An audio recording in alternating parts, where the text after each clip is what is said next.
Okay,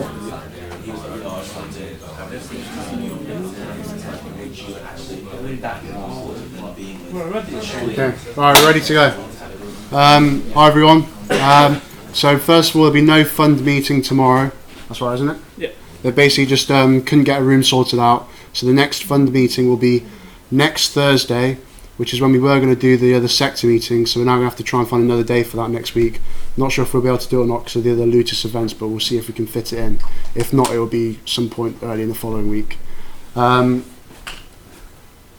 yeah, right. That's just overview. So macro update. So basically just the same things happening as were last time we met, but it's like developments and everything. Hopefully you've read about like the US-China trade war. So what's happened with that recently? Anyone know? Trump said something this past week. That doesn't mean we can't keep up with everything. Yeah. Every day he says something. Yeah, so I think this weekend they're trying to get some sort of deal sorted, but no one really knows if that's going to happen or not. But it's looking fairly hopeful that's going to come through. Trump said last week that, he's not sure Yeah. that this first part of the trade deal is going to go ahead or not. So there we go. Yeah, and there's also this whole thing about him possibly getting impeached, so he'll just basically get the presidency taken off of him. But I don't know if that's actually going to happen or not. Brexit update. What's happening with that? Another tricky one. So yeah, obviously, more or less same as last time. So you've got the Conservatives saying that if they get a majority, they'll have this deal by the 31st of Jan. From my knowledge, Corbyn still doesn't really know what he wants to do with it. Then you've got the Lib Dems who want to just remain, essentially, another referendum maybe, or just remain altogether. So yeah, there's not really much happening with that at all. The Brexit party is not going to challenge all the seats. So they're only challenging non-Conservative held seats at the minute, which could end up splitting the vote. So like in your northern areas, which are majority Labour held, like currently they're more Brexit. So the people voting, well, it's going to split their vote because some people will vote Conservative who want to leave, and other people will vote Brexit party. But then people that are devout Labour supporters, they'll just carry on voting Labour just because they care more about the party being in charge rather than Brexit. Like Corbyn's sort of trying to shift the focus away of his manifesto from Brexit more towards like, I don't know if you've seen like free dental checkups, free broadband, free everything. I think like I read this thing by who was it by Sajid Javid, like in their last manifesto in like 2017 they used like the word free like 39 times or something. Yeah, free stuff for everyone. Doesn't he also want to give shares to employees? Yeah, so £300 billion worth of shareholder value he wants to just give that to employees. Could be a good thing, but I don't think it'd be very good for the share prices. And also, obviously, if they start like privatising, say, BT Openreach, he won't want to pay the market price for that. He'll try and just negotiate and pay less for that, and it's not going to go down very well to shareholders. So yeah. Do you want to talk about the Spanish election? The Spanish election, the results, centre-left won the elections with, I think, at around 120 or 130 seats. Then the far left got 40-ish or so. Then centre-right, the Popular Party, got at around 90, and the far right, which has surged, unfortunately, I would say, 40 or 50 seats. And this last week, the centre-left and the far left got a deal to try to take the government. And I guess because markets never like left governments in government, so yeah, the Spanish IBEX went down the past week. So yeah, there we go. I mean, kind of again uncertainty, but I don't know, we are surrounded by uncertainty everywhere in the world. Yeah. There we go. And actually one thing that I want to say about uncertainty is that the US markets have gone up like a lot since the financial crisis. And if you see, I mean, pretty much every year something big has happened, which brought a lot of uncertainty to the market. So if we think that we cannot trade the market because of uncertainty and bad news anywhere in the world. I mean, we have to be careful with that, because if we are not in the market, we will never win a penny. So we have to be careful with uncertainty. Yeah. Hong Kong. Yeah. Does anyone here know a bit more about what's going on in Hong Kong? We got last week as well that some universities have kind of closed down until next year. A month in, yeah. Did they not sort of, I think they pretty violently like stormed Hong Kong, like Polytechnic today or maybe yesterday, and it was pretty violent and it was Okay. burning. Yeah. I'm not sure exactly, but yeah, it didn't look great. Yeah. Again, I mean, a lot more uncertainty in that part of the world with China and Hong Kong. I think like this whole thing's like maybe triggered a recession or negative growth or something. I'm not sure off the top of my head, but I'm pretty sure there's something about that. Saudi valuation, spoke about this last time as well, so that's sort of now been a bit more clear. It's aiming for a valuation between 1.7 and 1.8 trillion, so it will be the biggest company by market cap, but it may not be the biggest IPO ever. Biggest IPO ever is Alibaba, 25 billion. So I think if they have the lower end of the valuation, it might just be below that, but obviously higher end would be alright. And then I don't think US, Japanese and somewhere else as investors, like they can't buy shares in or something. They're trying to focus more on like local people, like rich Saudis essentially, to be buying the shares rather than the wider markets. They're not doing it anywhere outside of the Middle East. Is that right? Yeah, because they cancelled like a London roadshow as well or something. But I think that's a 1.5% stake. Yeah. Okay, and then we'll just whiz through like some banks and etc. update. So I think after this we've also got a few sort of technical stuff.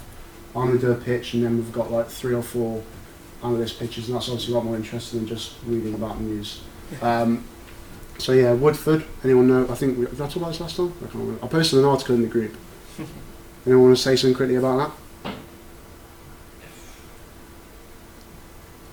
That's possibly going to lead to more regulation of asset holders in general. Yeah, exactly. And then also, so Hargreaves Lansdown's like the fund supermarket. They basically like were recommending his funds, so it's whether there'll be backlash from that. At the minute, there hasn't really been. And St James's Place have a lot of their investors' money in the Woodford funds as well. Lloyds defeats £600 million shareholder lawsuit. Does anyone know anything about that? Okay. Essentially with this, 2008, Lloyds bought out HBOS, Halifax Bank of Scotland, and basically shareholders were saying that when that deal went through, they didn't realise in how bad of a state HBOS was when it like got sold to them, like whether they should accept the acquisition or not. So they didn't realise that they were essentially going to be getting investment from the government. Obviously, you don't really want governments messing around with your bank. So they tried to basically sue Lloyds for their behaviour in that, but then Lloyds won, so nothing really happened.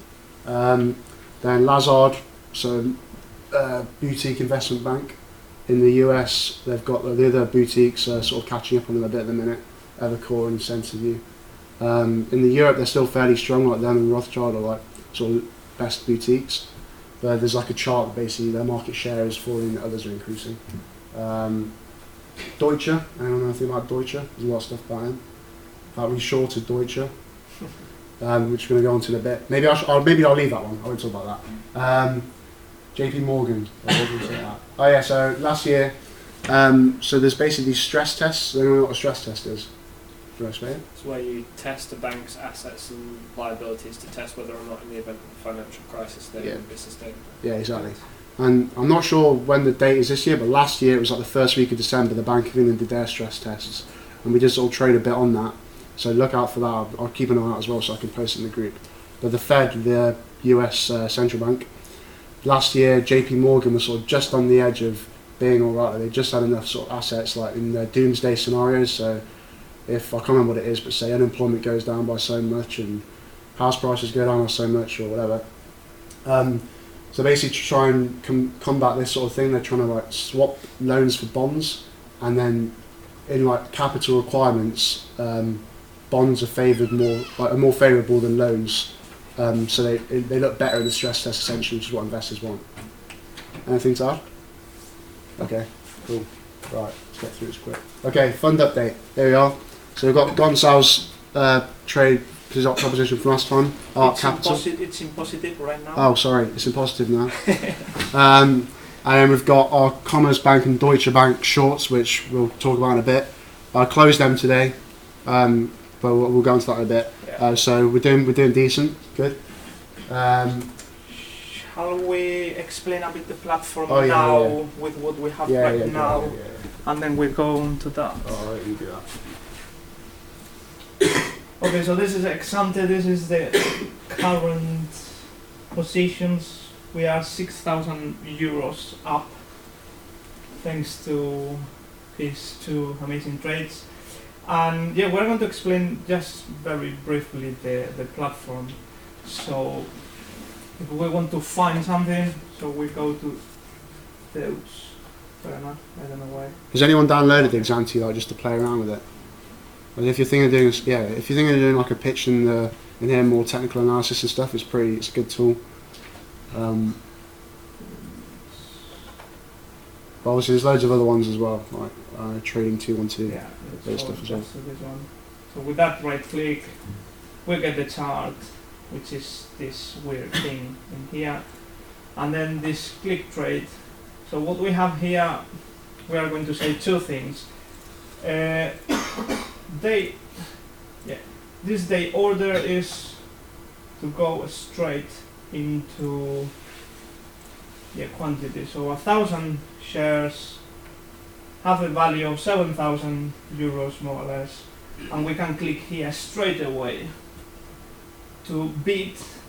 This means to sell, to go short, or to buy the stock, the ask price. And it is as simple as that. So if you get the platform, you type the stock, you right click on the stock, you go to charts to get these charts, in this case this Deutsche Bank, and you click trade to get this, and then you just need the number to put the number of stocks that you want to buy or sell, and then you click here bid or ask, and pretty much that's it. And then something that it is a lot more recommended is to put a limit trade, which is, so we put here the same, the number of stocks that we want to buy, and then the price here, for example, Deutsche Bank right now is at €7.345. So we don't want to buy the stock until it reaches this part, for example, so or €7, for example. So we write here €7. And with this, we don't have to be all the time using the platform, so it is kind of something automatic. And if the price of the share goes to €7, it will execute the trade. If not, it will never execute the trades. So I think it's a good idea that for this year we have some trades that are there kind of sleeping until with an entry point until they are executed, rather than what we did with ARC Capital, which is just, okay, we need to buy the stock because we need to go to the fund meeting with something. But it is always a lot better to go with a fixed price, and then time will tell. So I think that's it. Type, we have the chart, we have here this thing, so we have enter the market straight or with that limit order at a price that we want to execute the trade. And this is the stop loss as well, important finally, which is, for example, we don't want to lose more than, can I put this? No, anyway. So if the stock, we don't want to lose more than, let's say, 1% of the trade or 1% of our capital. So we would put this stop loss at 6.9, for example. So we will buy at 7, but if the stock goes below 6.9, we will sell the stocks, and we will make that loss, and that's it. We will not lose more money, which is always what we're aiming for. I think that's it for the platform. Actually, yeah, something quickly that I wanted to know. The rest of the sectors, TMT, right now they have this Tesla with now €1,000 loss, but they are currently minus 17,000. Consumer, oh, they are positive, €1,700. Let's see what they have quickly. Oh, I don't know what these are.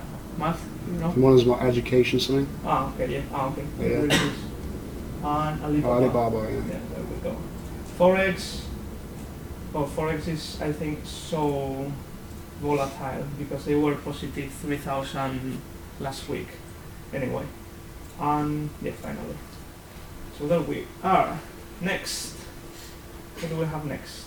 We all need to go over the things. Yeah, we can go. Okay, so I'm going to now with another platform, which is this visual chart.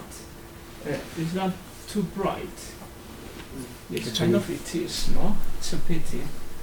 But anyway, I will try to highlight this. Maybe we put the light a bit down, or yes, because I don't think you can see anything there, no? With that white background. It's a pity. Anyway, so I'm going to cover this, what the main indices are doing right now, S&P 500, and then I will go a bit with technical analysis, which is, I guess, the easiest thing for us to go over. So yeah, I will explain a bit the simple moving average, MACD, drawdown, this is very, very important, and percentage change, very, very important. And then the quiz at the end will go related to this, so pay attention. Okay, so here we have most of the indices this year, current year yield. Amsterdam 22% up, France 25, Germany 25, Dow Jones 20, Eurostoxx 23, FTSE 100 8. FTSE 100 is always very weak. It's like the Spanish IBEX. They are terrible indices.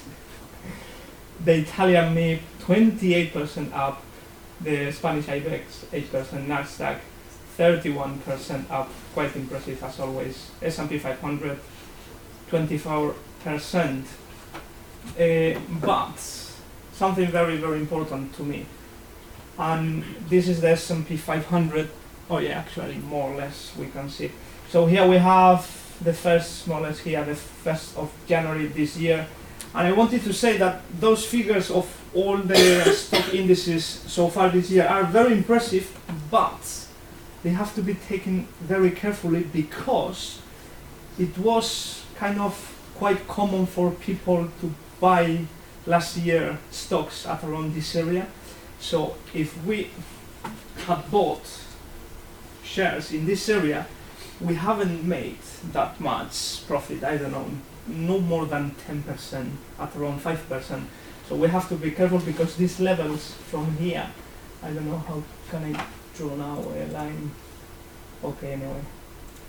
So from this area to this area here, it is the 25 over 30%, but not from this area. It is just this 5%, so that's why it is very important, the timing. So here we have the S&P 500, very, very impressive. This is the simple moving average, 200 days. And we have here the MACD at the bottom. So let's start what we have here. Simple moving average. What is the simple moving average? It's just the mean. In this case, it is the mean of the last 200 days of the index. So we just add up, imagine 3,000 plus 3,005 plus 3,000 and whatever it is, 200 times in the last 200 days, divided by 200. So it is just the simple mean. And what does that, and in particular to me the 201, is, as you can see here, from this half 2016, is that all the times, look at this, this is quite impressive, how the S&P 500 has followed its 200 moving average. And so far, I mean, since the financial crisis, it's been a pretty good technical analysis tool to follow for the S&P 500. So there we go. Any question, Matt? Anything to add? So yeah, so when you got this simple moving average, it basically just means the stock price is going up. So if you just go back to it, go back to where there was that big drop last year. So, oh yeah, there. So it still stays pretty flat here, even though you've got the huge drop here. So that's because we're doing a 200-day simple moving average. So say if we did like a 20-day simple moving average, that would show it going down. So there's an argument that a 20-day simple moving average would be better than a 200-day one because you're basing your analysis on sort of more recent things, whereas 200 days is a long time ago. A lot's happened in 200 days. So I don't know if you can add on a 20-day one now. Yeah, there we go. Yeah, so 20-day one shows a big drop. Yeah, that one is a lot more sensitive to what the everyday price does. Yeah, good. Any question from the audience? No? Okay. Next, MACD. Very interesting stuff. It is this thing that we have here. What does the MACD? I think it is moving average, convergence, divergence, which is these lines when they converge and they diverge. But what this does is to show momentum. What momentum is, kind of timing. So is it a good moment to buy the index, the stock? Yes or not? So we have here a very negative value corresponding to this. So I think is it a good timing or not? So when we get, if we go, because the more past history we have, the better. So let's compare it with 2008. So what we had last year, in December last year, here, was very similar to what we had in 2008, which is quite striking. So here, nobody wants to buy, but the point is that it is the best moment to buy. And the thing is that everyone is here, no, the economy of the world is going to go bust. So no, stocks is the worst thing to do, or to buy. So no, that's the opposite. And now, we are in a situation in which it is a completely opposite. Now everyone wants to buy shares. Let's buy shares. Everything goes up, even the Spanish IBEX. No, that means that it's definitely not a good moment to buy the stocks. And something very interesting, or to me the most interesting thing about the MACD is once a trader and technical analysis trader said about the MACD that is this like a motorcycle. So you accelerate with a motorcycle, you go up road, you stop accelerating, but you carry on going up until you don't have more kind of energy, so you stop and you go back. But what I mean is that when you stop accelerating, you still go up. So here we have this very high point in the MACD, and then what happens here? The index carried on going up, but the MACD didn't go above this point. That's the motorcycle going up road, and the momentum of the index going down. So what happened? We had this. What is happening right now? Can anyone see what is happening right now? Because it's very, very similar. How can I put lines here? I forgot how to put lines here.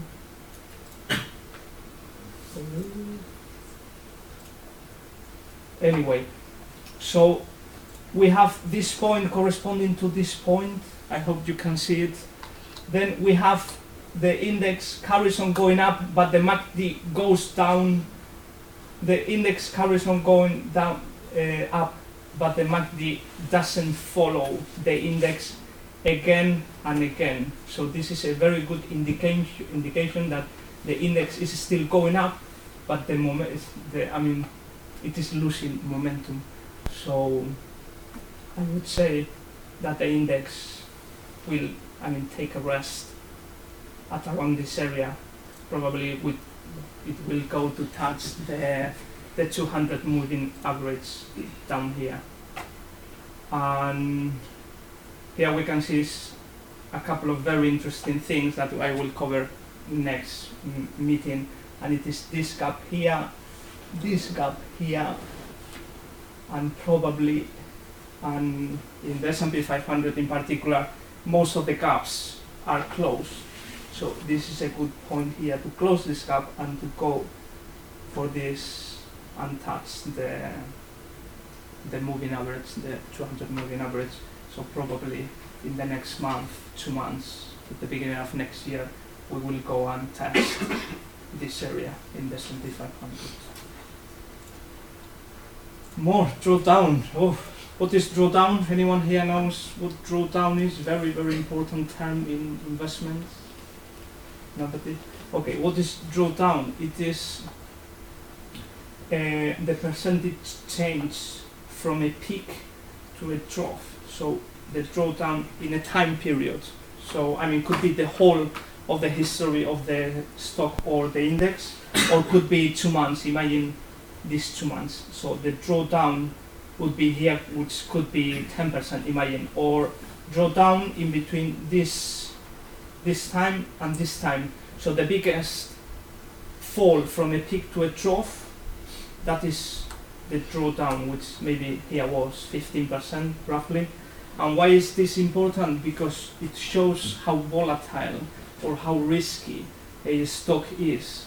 So if I'm 20 years old, I might be able to buy a stock that has a very big drawdown, so it's very risky. Of course, can give me a lot of profit, but it's a very risky investment because the difference in between a peak and a trough is very big. And if I'm 60 years old and I don't want any kind of risk, I will look for very, very small drawdown in the stock or in the index. Okay, guys, any question about this? No? And finally, percentage change, very important. Do I have a pen here? Yeah. Let me draw something. Thank you, man. So, percentage change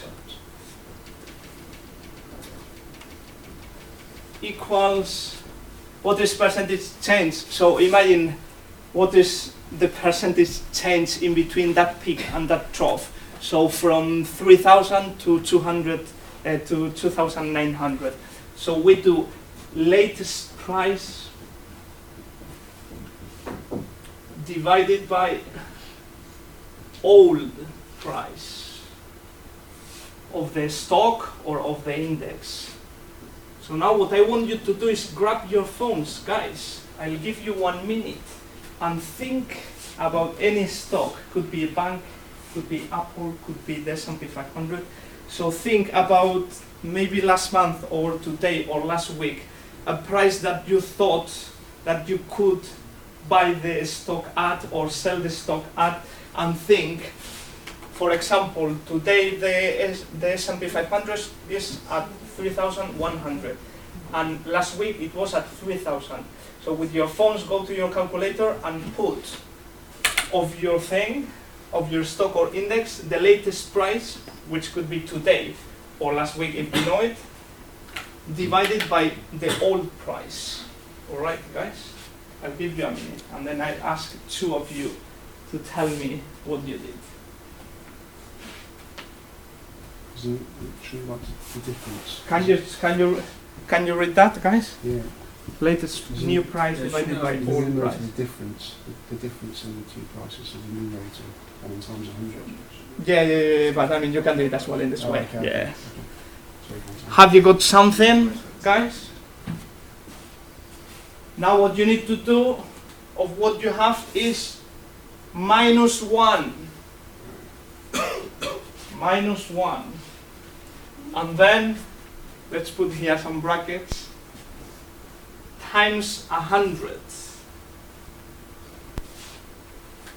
So new price divided by old price -1 times 100. Have you got anything, guys? So 2 ladies. Okay, the only 2 ladies that we have today. So what do you have? I have 3.33%. Okay, 3.30%. Okay, of what stock or index? The one you talked about, now is 300. Okay. 3,100. Good. And what was your new price and your old price? The new price is 3,100. Okay. The old price was 3,000. Okay, so there you go, guys. I mean, a 3% change from those values. Very good, thank you. And you? What did you do? Oh, I didn't calculate it, I'm sorry. Okay, no worries at all. Yes. Well, I'm gonna use Facebook stock because Good. they're gonna Good. release Facebook Pay or something. And I went back a year from now. Today is $196. Okay. Well, 197. So. And last year, around the 21st of December, was 125. Okay. So that's gonna be. So that's almost 58%. Oh, interesting. I wish I bought the shares at the Back moment. then, probably it's because Mark Zuckerberg was, I think, talking to the House, forget what they call it. House of Representatives. Yeah, House of Representatives over some privacy issues. Okay. Facebook. Okay. So that's when the stock tanked. Okay. Good. Anyone else? Goldman Sachs, 5.86% in a month. Good. Interesting. That is something that we could do. Matt. Yeah. Okay, and that's it, guys. So remember, latest price or newest price divided by the old price minus 1 times 100. I've done this hundreds of times. Okay. Right, just to whiz through this quickly. The things to consider when you're looking into a company. You can dig into their financial reports, so look at their profit growth, revenue growth. Just use percentage change like Gonzalo did there.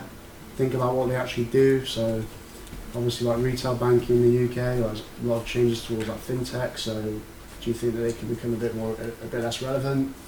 How competitive is their sector? Simple as that. How stable do you think the growth is? So like you've got the likes of Monzo and Revolut, well, they're not like public in any case, but can they keep this going? Can they make a profit? Things that have been announced recently, just look into news articles, go onto the Bloomberg terminals, there's loads of stuff on there.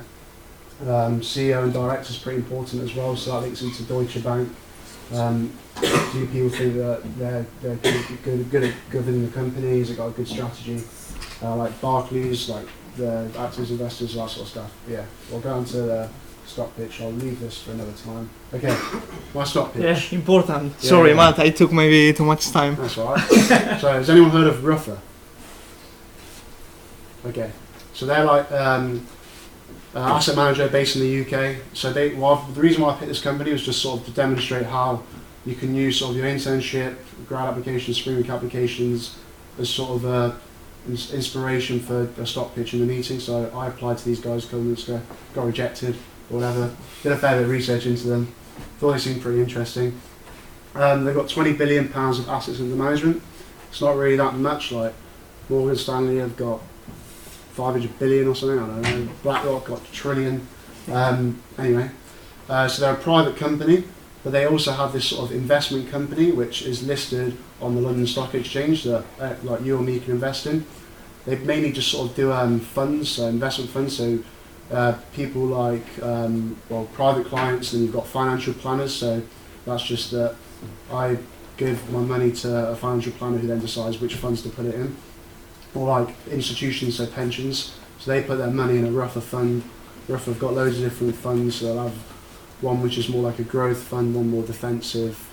So growth just means like, there's a possibility for growth. Defensive is more like if there's a recession, then hopefully the things they're invested in should be a bit heavily more protected.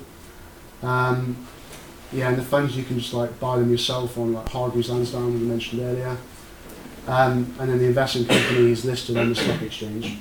Good thing about them is that they're a partnership, so the directors' interests are aligned with the clients because they have a lot of their own money in their own fund and they own a lot of the shares in their own company, so it makes sense for them do their best. For information sources, I used Hargreaves Lansdown, Exante, the FT, and the company website. Okay. Right. Closed. So it's a closed-ended fund. Right. I'm just going to check my definition of that before I tell you it. Okay. Closed-ended fund. So it's a portfolio of pooled assets. So essentially, they're invested in loads of other companies. This investment company. So for example, they've got 2.3% of the fund is in Walt Disney, 2.1% in Tesco. But then they've also got 7%. Like they're used from two different sources, but the source on the right doesn't consider their stuff that's their own, or the bonds. The right's just equities. So the left one, they've also got money in their own fund themselves, and then just bonds as well. So how it sort of works with a closed-ended fund is it goes to IPO. So these guys went to IPO in like 2014, and then people just buy the shares in it, and then they don't then make any further money off that. It's just sort of traded on the stock exchange, the secondary market. And the way that roughly make money is they sort of take a performance fee. I think it's like 1% if you own a stake in the company. Yeah. So NAV. Anyone know what NAV is? Net annual value. Net asset value. So close enough. So basically, that's just. So they own shares in Walt Disney. So 2.3% of their fund. Walt Disney's price is whatever. They own so many shares. You add that up along with all the other things that they own, and then that gives you your NAV. So it's sort of the value of the fund.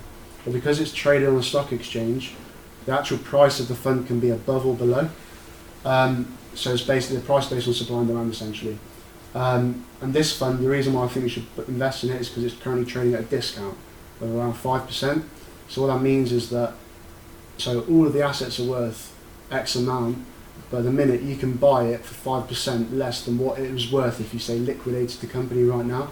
So before you're actually making any gains from potential growth in the stocks that it's made up of, you could already in theory make 5%.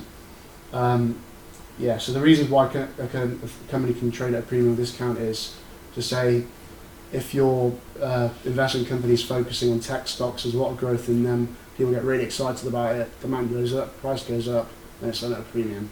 Or vice versa, if you've got a good name, like Jonathan Ruffer, the guy who runs this, is pretty well known in the industry. Country exposure, I think that's the reason why the minute's trading at a discount. Come on to that in a minute. Also, poor risk return profile, does anyone know what that means? The higher risk Yeah. return. Yeah, so investing, the main thing is higher risk, higher return. So if people don't think that they're getting compensated enough for the risk they're taking on, then trade at a discount. Another thing that closed-ended funds can do is they can make use of leverage. So I don't think Ruffer actually do this. I couldn't find anything on it. So that essentially means that they can also take out loans to invest in other companies. A normal fund can't do this. So if you are able to take out loans to invest in companies, it inflates your returns. But it's very, very dangerous. Yeah, dangerous. That's more hedge fund stuff, but yeah. So current share price 218. The NAV is up at 227. So like I said, 5% discount. Market cap of 390 million, so pretty small.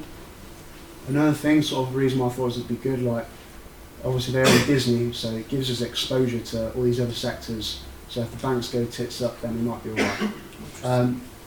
52-week high, low 231,202, so sort of around the middle-ish of that. It's not that volatile. And also Ruffer themselves as a company, like since their financials, as I was saying earlier, like the revenue's consistently growing, operating profits up 23% in 2018. And the company strategy as well themselves, so a lot of their funds focus on more defensive things. And obviously, I don't know if you read about the inverted yield curve, we spoke about it a bit in the last fund meeting, I think, and I think Harvey's going to go into more macro stuff in the next fund meeting next Thursday. But yeah, so if you think at the minute it's going to be a recession soon, which I think in theory there should be sooner or later, it's good that we're focusing on more protective investments. The purpose of the fund is to achieve achieve a return at least twice the Bank of England bank rate. Does anyone know what the bank rate is at the minute? 0.75. Yeah. So their purpose is to achieve a return of 1.5% a year. Isn't that much, but I'll just get into that in a minute. So it's got a lot of internationally listed quoted equities and bonds, so it diversifies us away from the UK as well. Oh, typo there. Some exposure to small cap UK firms as well, so they've got this investment in Finsbury Foods. Then also ESG exposure. There's an asset wealth management roundtable on Thursday, which goes into ESG. Does anyone know what that is? Environmental, social governance. Yeah. So a lot of sort of banks having to look very heavily into this. One in how they themselves are considering ESG. So are they cutting down on the amount of carbon they use? Have they got good governance, like diversity at the top of their structures, and those sort of things? And then also are the companies they're investing in exposed to taking into consideration ESG as well? So of the total firm, roughly £1.1 billion of AUM, so assets under management, that means, with ethical restrictions, so considering ESG, which I think is good. And then UK election, could you see this as a risk or opportunity? Yeah. Okay, so that's what I was saying earlier, arbitrage opportunity. So we can make 5% return before you factor in the capital growth or dividends. So this is the net asset value, the pink line, and then the blue line is the price. So the price is below the net asset value. That's the main reason why I think we should. So Matt, one thing, if you go back. So in this time period, the share price is at a discount. Yeah. And in that, it is at a premium, so you are paying more of what you should be getting. Yeah. And then this chart here, so the orange line is what I was saying, the target, the twice the bank rate, so 1.75% at the minute, this orange bit. And then the green bit is their total return of the fund, so it's consistently beating its expectation, but then at the minute it's currently below the FTSE All Share, which is basically just all of the main FTSE, the LSE stocks, but it has been above this in the past. 2004, sorry, it started, my bad. So relative strength index, so just a technical analysis thing. Doesn't really have much to the argument, but I just thought I'd drop it in there. Links in with your MACD. I think it's more or less the same sort of thing, really. Yeah, I mean, they are quite similar, but they do different things, and both are very interesting. Do you want to talk about it? No, go for it. No, I don't know. Okay, I mean, the RSI is kind of another momentum indicator. It is a good moment to buy the stock or not. So easily, I mean, it is normally, we have it in between this 70 and 30 area. So with values above 70, which is the above line, that peak there would be, the stock would be classed as overbought. So a good moment to short the stock. And the same, we don't have here any oversold moment, but this area in this 30 line, it would be a good moment to buy the stock. Yeah, so sort of towards that 30 level. When I first looked at them to pitch it in the last meeting, didn't have time. It was more at the 30 level, but now it doesn't really have much to the argument. But doesn't destroy the argument either by being up at 70. As I was saying earlier, top holdings. It's got a lot of bonds in there, so they're pretty low return on those, but got low risk as well. And then in terms of the asset allocation as well, so only 12.9% of the fund is in UK equities, so it's exposed to a lot of other markets. 10% of cash. However, there's this sort of 77% sterling exposure here, which is a potential risk in it. So if sterling takes a dive because of the election result or something like that, it is potentially pretty damaging, but it's worth it. Actually, that is something that I want to cover in next sector meetings, is what happens if you, for example, with pounds, buy an investment fund that is in dollars. What happens if the pounds goes up? Does your investment goes up in value, down, or the opposite? And it is quite tricky to understand, but very, very, very important. So I will cover it in the future. Yeah. So has anyone got any questions on RUFA or any objections to that trade being put on? I think it was great. Okay, cool. I'm on it. Right. Now, analyst trade ideas, all the fun stuff. So, would you like to start with your German bank short that made us all this money? Right. You can do what you want. You can sit down, stand up, come to the front, whatever. Actually, you need to show us some pictures on Facebook. So yeah, so when you want to pitch something to us, we're happy for you to do it. Sat down, say what you've read, come stand up, send us a picture, we'll put it on a slide or whatever. Feel free to. So it doesn't matter. You can talk for 10 seconds or 10 minutes. Yeah, so I'm Nam, I'm a study abroad student from Germany. That's why I also focus on the German markets and also follow the news and all that stuff. And yeah, the idea to basically go short on Deutsche Bank and Commerzbank was, so the idea was last Thursday the GDP growth rates were announced for Germany for the past quarter 3, and Germany performed very Almost in going so into Germany recession. had a negative GDP growth rate of 0.1% in the second quarter, and I basically bet on another fall of the GDP growth rate, which would lead Germany technically into a recession. And my idea was to basically, if this happens, then the DAX 30, which is basically the German index, would respond accordingly with a decrease. And for example, Deutsche Bank is in the DAX, and yeah, here you can see basically the technical analysis that I used. Also, as you can see here, the moving average for 200 days, the moving average for 50 days, and the Bollinger Bands, as well as the MACD, just to get an idea where and when to place the trade. Yeah, that is the share price of Deutsche Bank. Yes. DBK, okay. Yeah, 6.68, which was, I think, 1 week ago or so. Sorry, Bollinger Bands is another technical analysis thing that we can cover in future meetings. Exactly.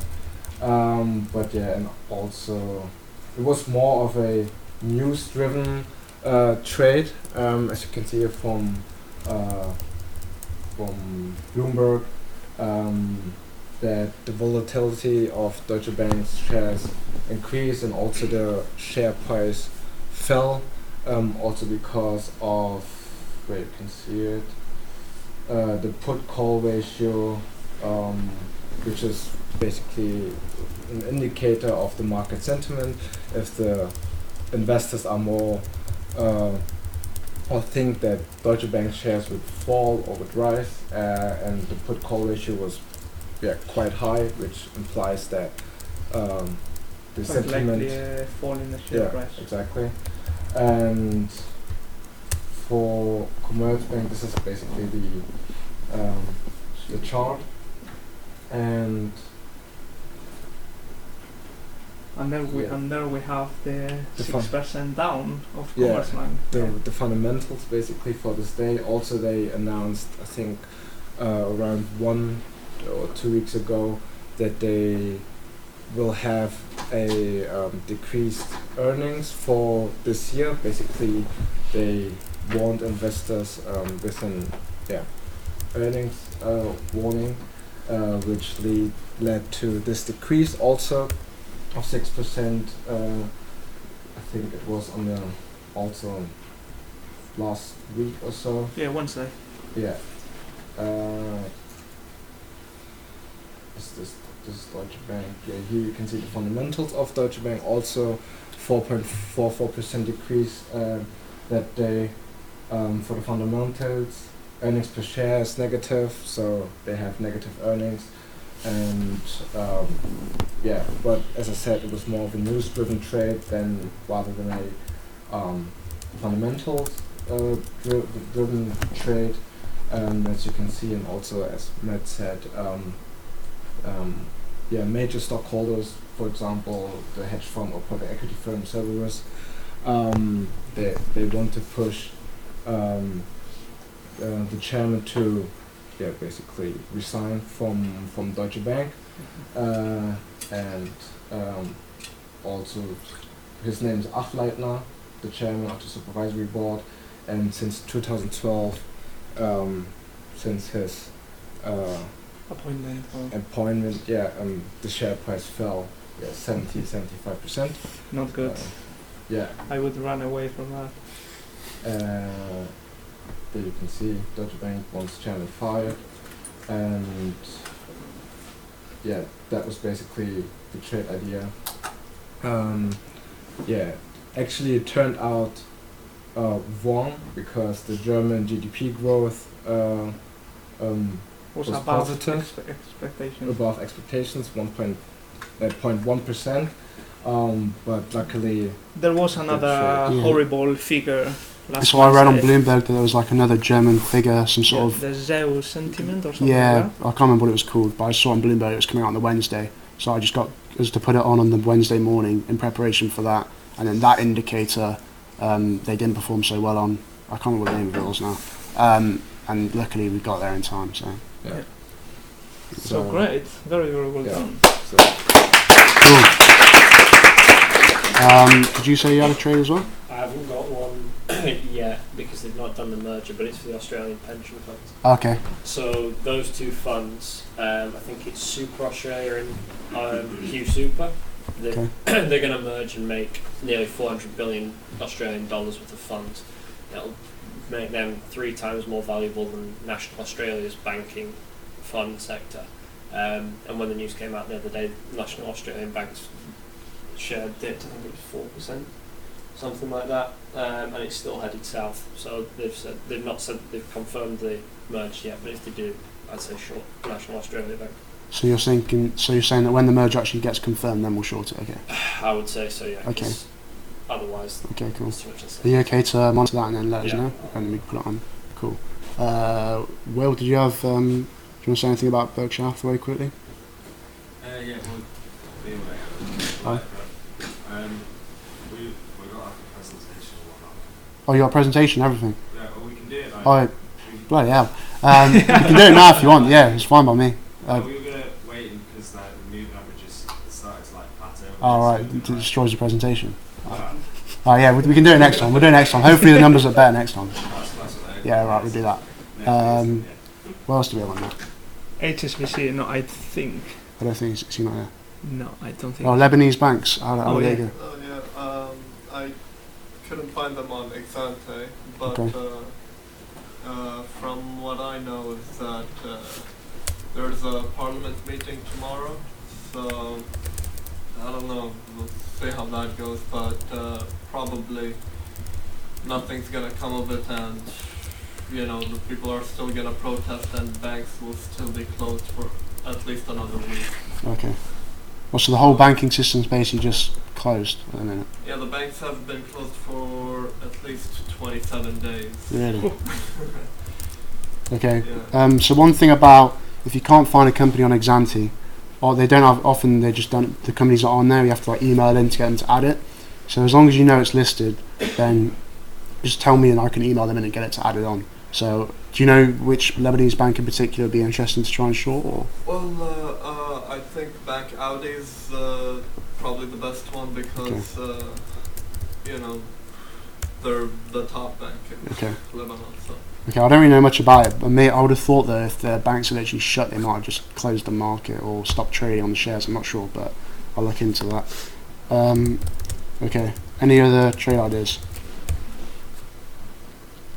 One thing to point out is that we closed the two German banks today, and it was, I mean, Matt and I decided to close them because, I mean, as he said, it was just news-related trade, and we think that that the job, let's say, is done. So that's why we closed the trades with a nice 6,000 euros profit. Cool. So we've got the quiz left. Quiz, and then we'll go for a pint, hopefully. Yes. Okay. Ooh, I need to open this. Okay, so grab your phones, guys. We've got 10 minutes left, roughly.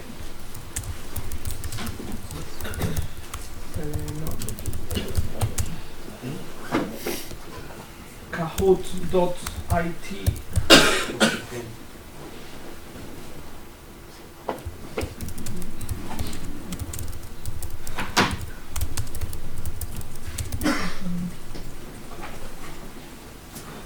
I've got another meeting, so Oh, I've sorry. got to go. Thank you very Everyone. much for coming.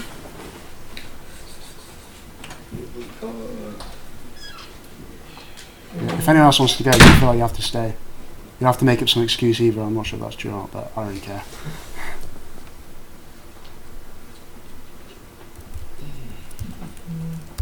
Okay, so Kahoot.it type that pin 7295 F11, I think it was. Yes. That is fine. Yes. There we go. Snoop Lion. Nice.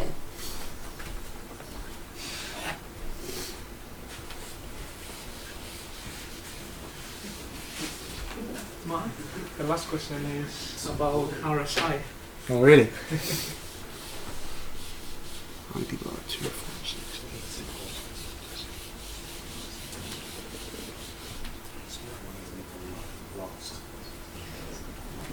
Trent's wig. Is everyone on that wants to be on? Anyone having problems? You good to go? Alright, let's go. 10 questions this time, 5 less than last week.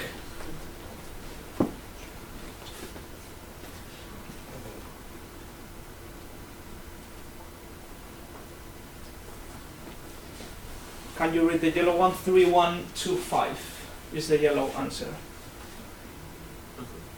3135. Sorry, 31, yeah, 35. Well done. Well done, guys.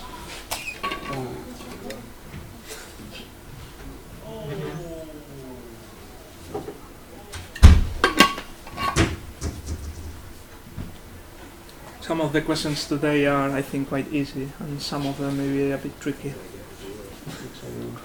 NASDAQ. So yeah, so the NASDAQ, just the reason for that is it's, I think I said last time, it's a lot like tech heavy stock. It's a tech index essentially. More. So tech companies, more growth compared to, I suppose, like your FTSE 100, which is just your standard like tobacco companies and oil companies that don't have much growth, they're already pretty big. Actually, I just realized that I need to read out loud the yellow answer. Oh, right, I don't okay. think can be seen properly. Stefan? Stefan and Mia and Dan. Well done.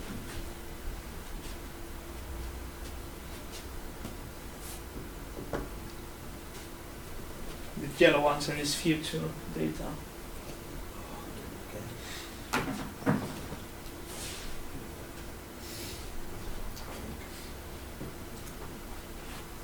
That's Well data. done, Well most done. of you. Dan, Well done, Dan. who won last time? Sam. Sam. Is Oh, Sam Sam. here again today? Oh yes. Sam.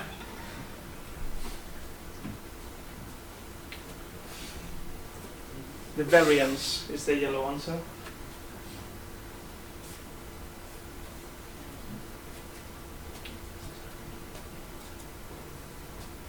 Well done, guys. Well done.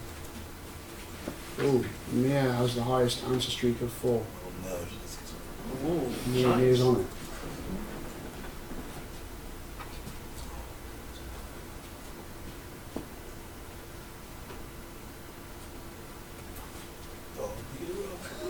The yellow one is moving average, convergence, divergence.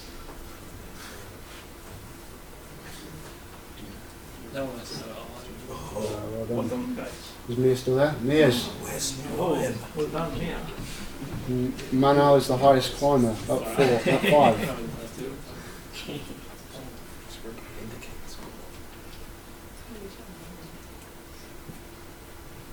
The stock is overbought, is the yellow answer.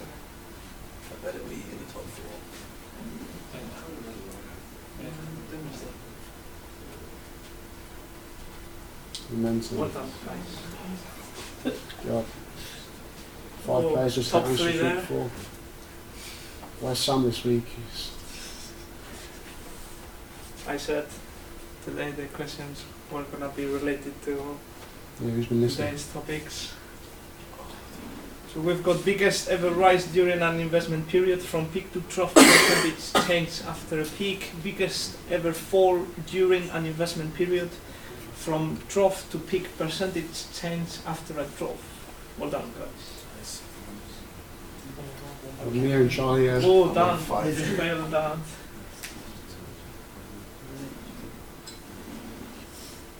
Yield, alpha, beta, risk. No.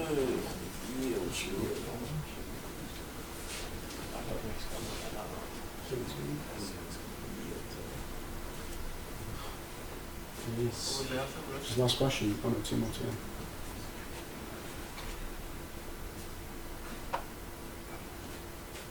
The yellow one is latest price divided by original price. There's 2 though. Oh right. No, I double checked them. Not to get too under the same. Come on, I've got to get. Well done, guys. Finally, it's gonna be between Mia and Charlie. Oh, Charlie. Is he going to steal it all? I know. And finally, the RSI indicates a value above 30 indicates that a stock is undervalued, price likely to fall. A value below 70 indicates that a stock is overvalued, price likely to rise. A value above 70 indicates that a stock is overvalued, price likely to rise. Well done, guys. Who's done it? Sam. Sam done it again. No, it's third. No, Oh, Sam's third. Oh. My bad. Who's like Mia as well? Oh, well done, Mia. Well done, Mia. Cool. So yeah, guys, next time, if you want to do a trade idea, then message us if you want to do it, like have some slides or whatever, or just talk, it's fine. Thank you very much for coming, guys. Oh yeah. My name wasn't on the end list, it was in the original. Who's the person you got messaged? Ben.